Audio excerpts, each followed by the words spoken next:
नमस्कार, आपके साथ हूं मैं खुशबू मनोरमा मिश्रा और आप देख रहे हैं इंडिया न्यूज। बुलेटिन शुरुआत एक बड़ी खबर के साथ। ईरान पर ट्रंप ने गंभीर आरोप लगाए। सेना के बड़े हिस्से को वेतन नहीं, प्रदर्शनकारियों की हत्या का भी आरोप लगाया है।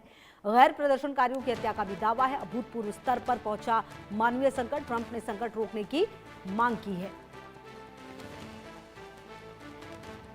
तो ईरान को लेकर अमेरिकी राष्ट्रपति डोनाल्ड ट्रंप ने बेहद गंभीर आरोप लगाए। ट्रंप का दावा है कि ईरान की इस्लामिक रिपब्लिक सरकार अपनी सेना के बड़े हिस्से को वेतन नहीं दे रही है। साथ ही प्रदर्शनकारियों की हत्या की जा रही है। यहां तक कि उन लोगों को भी निशाना बनाया जा रहा है जो प्रदर्शन नहीं कर रहे। ट्रंप ने इसे अभूतपूर्व स्तर का मानवीय संकट बताते हुए इसे अभी और तुरंत रोकने की मांग की है।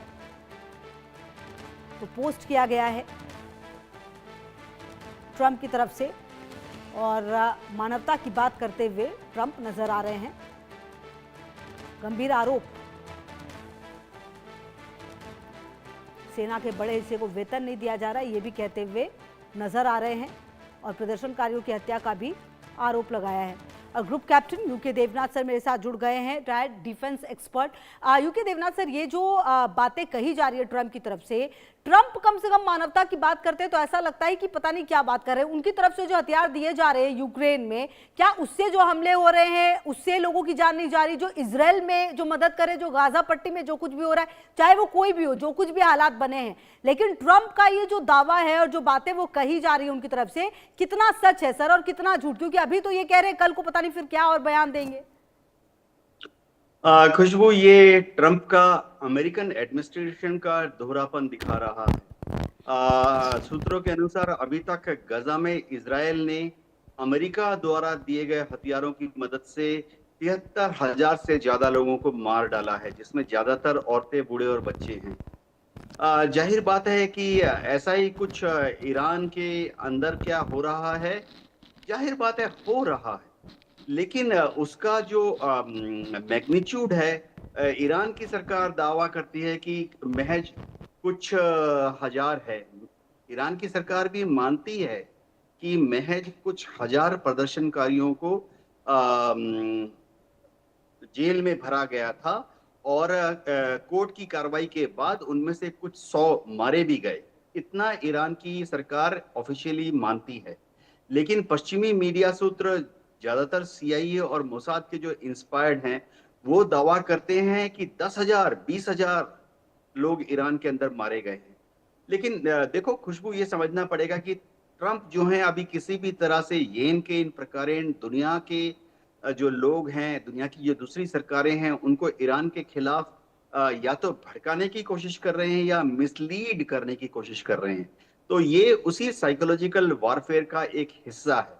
जी बिल्कुल। अच्छा यूके देवनाथ सर, ये जो बातें कही जा रही है, प्रदर्शनकारियों को मारा जा रहा है और साथ ही साथ जो सैलरी की बात कही जा रही है, ईरान की अगर बात की जाए स्पेसिफिकली सर, तो हमने ये देखा है कि प्रदर्शनकारियों को किस तरह से वहाँ की सेना दबा देती है।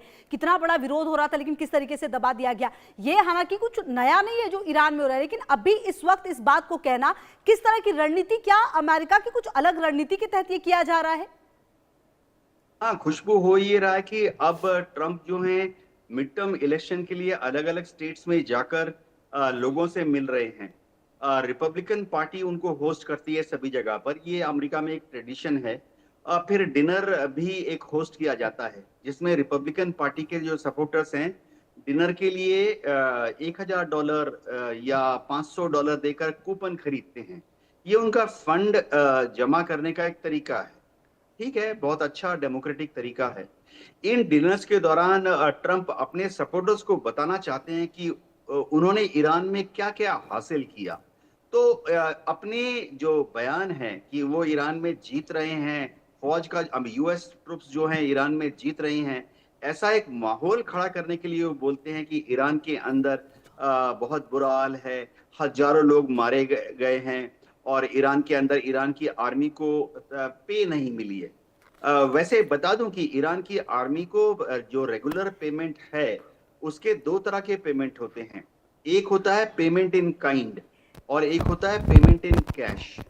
जो पेमेंट इन काइंड है उसमें कोई कमी नहीं है, जैसे कि ईरान की आर्मी को अलग अलग सुविधाएं दी जाती है, राशन दिया जाता है, बिजली और पानी की सुविधाएं दी जाती हैं। उसमें कोई कमी नहीं है, लेकिन शायद इस बात में थोड़ा सा सत्यता है कि वहाँ इन्फ्लेशन इतनी ज्यादा हो गई है अमेरिकन सैंक्शंस की वजह से कि वहाँ की सरकार जो कैश पेमेंट करती है सोल्जर्स को, उसको रोक रोक के कर रही है।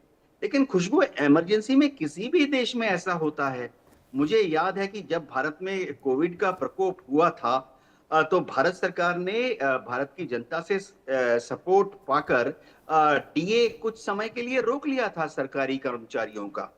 तो हर देश में इस तरह से अलग अलग सिस्टम्स अपनाए जाते हैं इमरजेंसी के दौरान, जिससे कि सरकार अपनी रेवेन्यू और टैक्स कलेक्शन की थोड़ी बचत कर सके और उसको ज्यादा जरूरी एरियाज की तरफ डाइवर्ट कर सके। जी। जी बिल्कुल। और सर, कहीं ना कहीं ये जो पूरी परिस्थिति नजर आ रही है और जो ये बयानबाजियों का दौर है, ट्रंप जिस तरीके से बयान देते हैं, जिस तरह से वो पोस्ट करते हैं, कल भी उन्होंने रिपोस्ट किया था जब वहाँ के जो एक मंत्री हैं उनकी तरफ से एक बयान जब दिया गया कि यहाँ के लोगों का ध्यान रखना जरूरी है, लोग भूखे मर रहे हैं, ये तमाम बातें जो कही गई उसको रिपोस्ट भी किया गया, एक तरह से माहौल बनाने की कोशिश की गई। ट्रंप अब अपनी अलग रणनीति के साथ चल रहे हैं, क्योंकि शायद उन्हें ये पता नहीं था जब उन्होंने 28 फरवरी को हमला किया होगा, खेमनेई को मारा, तो उन्होंने शायद सोचा नहीं होगा कि ईरान इतना लंबा चला जाएगा और ये इतना लंबा युद्ध जाएगा। क्योंकि सर, हम भी जानते हैं अमेरिका कभी भी लंबे युद्ध के फिराक में नहीं था, लेकिन अब जब ये सब कुछ हो रहा है तो कहीं ना कहीं ट्रंप की तरफ से ये एक्स्ट्रा एफर्ट या अमेरिका की तरफ से ये एक्स्ट्रा एफर्ट लगाने की कोशिश की जा रही है कि जो पोस्ट वहां से किया जा रहा है, जो खुद की तरफ से रणनीति है, वो अब यहां पर लाने की कोशिश की जा रही है। हाँ खुशबू, ट्रम्प बहुत घबराए हुए हैं क्योंकि रिपब्लिकन पार्टी के उनके खुद के सेनेटर्स उनको रिपोर्ट दे रहे हैं, ग्राउंड रियलिटी, कि ट्रम्प के खिलाफ एक हवा चली हुई है फिलहाल अमेरिका में। अमेरिका में डेमोक्रेट तो डेमोक्रेट, रिपब्लिकन पार्टी में भी जो लेफ्ट ऑफ सेंटर यानी थोड़े से नरम विचारों वाले रिपब्लिकन पार्टी के सेनेटर्स हैं, वो भी शायद ट्रम्प के इस युद्ध का समर्थन नहीं कर रहे हैं। मिड टर्म इलेक्शन के बारे में तो अब पूरा सिचुएशन ऐसे जा रहा है कि अमेरिका में 40% वोटर होते हैं, वोट देते हैं रिपब्लिकन पार्टी को, 40% वोट देते हैं डेमोक्रेट पार्टी को, और 20% अनडिसाइडेड वोटर होते हैं। तो लेटेस्ट जो सर्वे आया है उसके अनुसार ये 20% जो अनडिसाइडेड वोटर हैं, इनमें से ज्यादातर 15 से 18% जो हैं वो कह रहे हैं कि उन्होंने मन बना लिया है कि डेमोक्रेट्स को ही वोट देंगे। तो अगर ऐसे होगा तो ट्रम्प करीबन देखो 8 या 10 सेनेटर्स का उनका नुकसान हो जाएगा। उसके साथ ही उनका बिल्कुल सर, लगातार नजर रहेगी। बहुत शुक्रिया यूके देवनाथ सर आपका मेरे साथ जुड़ने के लिए और बातचीत करने